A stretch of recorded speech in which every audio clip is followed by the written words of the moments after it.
Samantala, alamin naman natin ang di umano'y online extremist group na 764 kasama si Assistant Secretary Alvin Navarro, Deputy Executive Director ng Cybercrime Investigation and Coordinating Center. Asek Navarro, magandang tanghali po. Welcome po sa Bagong Pilipinas ngayon. Joshua, magandang tanghali. At sa lahat po ng ating tagapakinig. Yes, Asek, sa gitna ng mga ulat tungkol sa online extremist group na 764 na umano'y nang hihikayat ng mga kabataan sa karahasan at self-harm, mayroon na po bang namomonitor o iniimbestigahan ng CICC kaugnay ng ganitong uri ng online network sa bansa? Sa pakikipag-ugnayan sa PNP at dun sa ating mga law enforcement, Joshua, meron na. In fact, meron ng mga na-rescue mula October 2025 hanggang sa kasalukuyan na ito yung mga nag-report directly at humingi ng assistance, halimbawa sa PNP, mga 24 na menor de edad ito.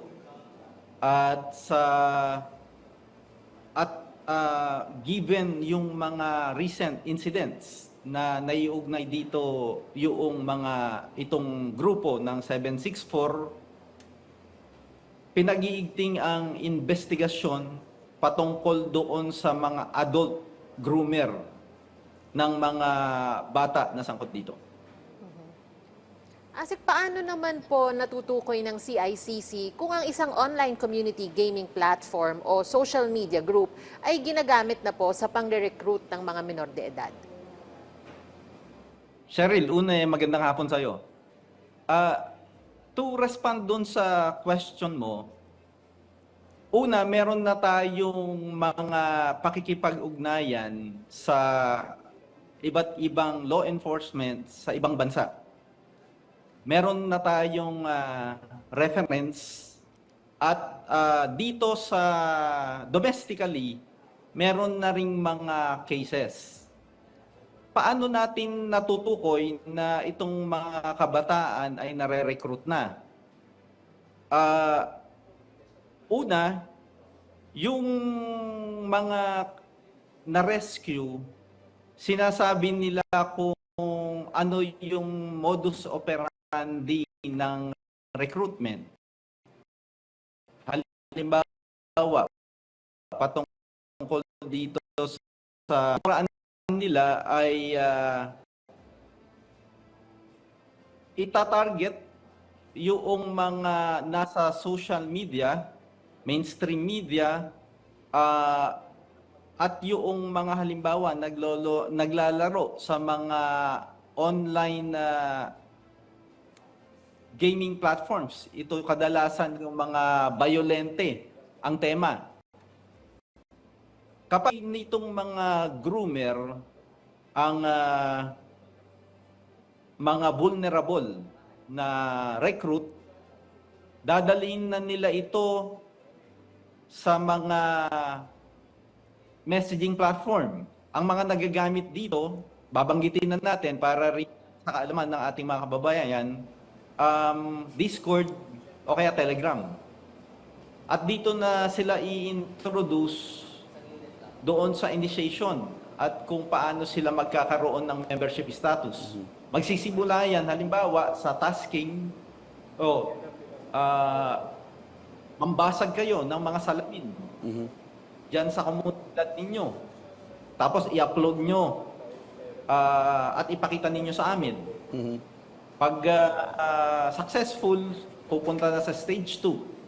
Escalated na hanggang stage 3 at dahil ang kultura dito ay gino-glorify halimbawa yung violence at self-harm, yung mga batang na-indoctrinate na, yung mga kabataang nahikayat na, ay gagawa na ng mga krimen. At sa kultura nila, i-upload nila ito, ang tingin sa kanila star sila at celebrity. Okay.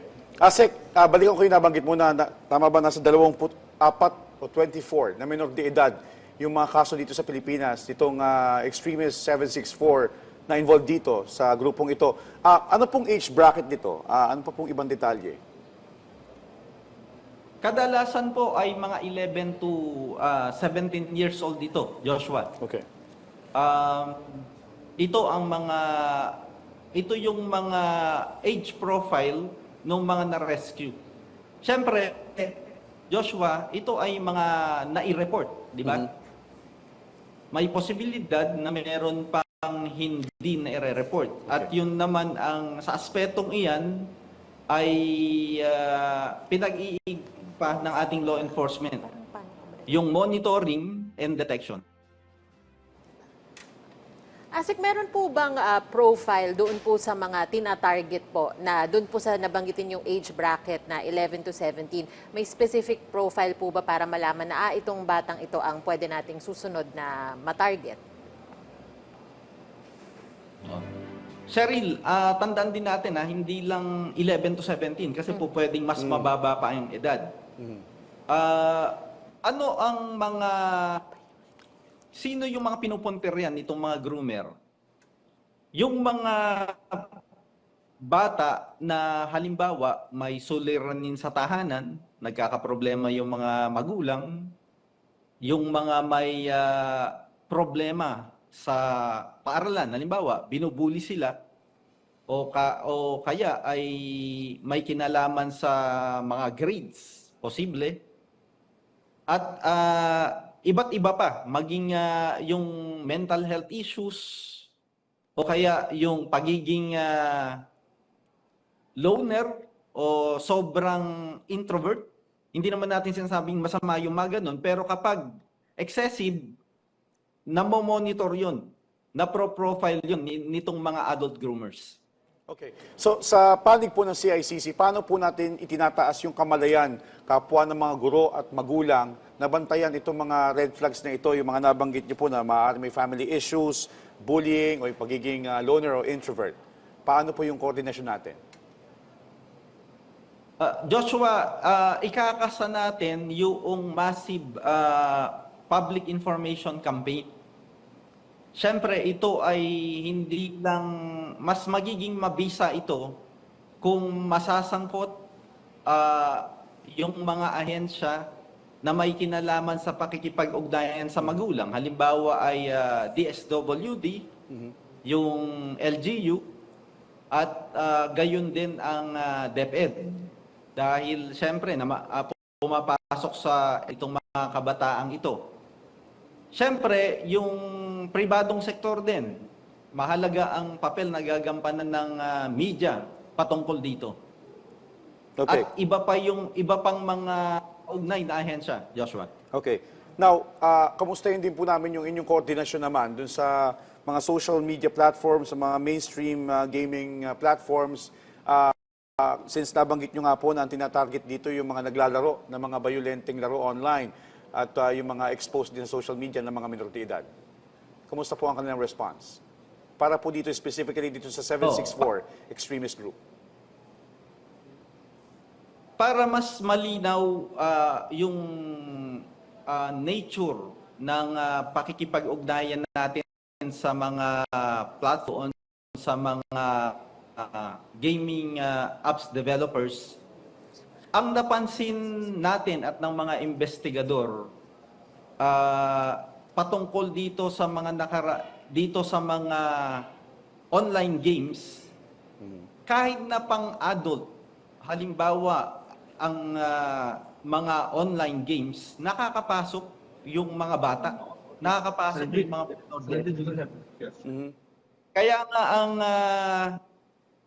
ikalawa, mahina yung parental control or hindi friendly sa parents. Kasi ang mga magulang naman, dahil sa mga pananagutan din nila sa bahay at sa kanilang pinapasukan, hindi ganun kahaba rin minsan yung panahon nila na i-dedicate, di ba, sa pag-monitor nito. So itong mga to, mahinang age verification, hindi mga features na hindi friendly sa parents patungkol sa parental, ito po ay ni-raise namin sa ating mga game app developers at doon sa platform.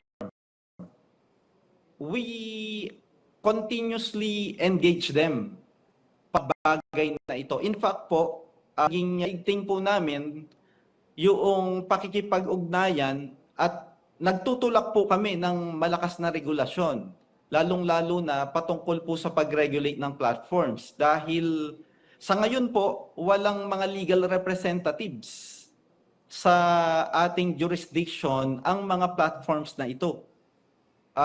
Ito po ay sa mga darating na araw ay imumungkahi po natin sa Kongreso at sa Senado itong mga measure na to. Pending that, to the credit naman po ng mga platforms and other online digital stakeholders, sinikap po nitong mga players na to na tumugon agad. In fact po, halimbawa, itong Gorebox, binanggit ko na po, Yes. itong Gorebox, nag-agree po ang Google Play Store na tanggalin doon sa kanilang store yung sa Pilipinas, itong app na ito. At tuloy-tuloy po yung aming pag-review sa iba pang mga online games na nagiging vulnerable at pinaparedos. Asek, sa pananaw po ng CICC, sapat na po ba ang kasalukuyang cybercrime laws at online child protection measures ng bansa para matugunan nga po ang lumalalang banta ng online radicalization, sextortion at violent extremist recruitment? Ano pa po ba yung kailangang palakasin? Director Cheryl, maging ang Department of Justice po, nagbigay rin naman ng statement na hindi sapat yung ating legal framework sa ngayon dahil ito ay bagong phenomenon at hindi sapat yung law enforcement. It will require comprehensive response mula sa level po ng tahanan, sa eskwela, palakasin yung counseling at yung response sa bullying. At ganun din, kailangang mas patatagin din yung kakayahan ng law enforcement para makaresponde sa mga ganitong issue. Yun pong, kaya ito po yung mga kailangan natin gawin. Ano't ano man, pending a comprehensive legislation, may mga batas po sa cybercrime na sa ilalim nito ay maaaring papanagutin na halimbawa yung mga groomers. Gayon din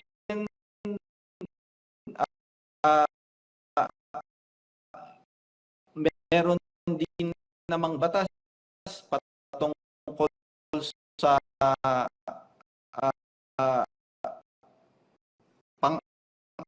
laban sa pag-aabuso sa mga kabataan.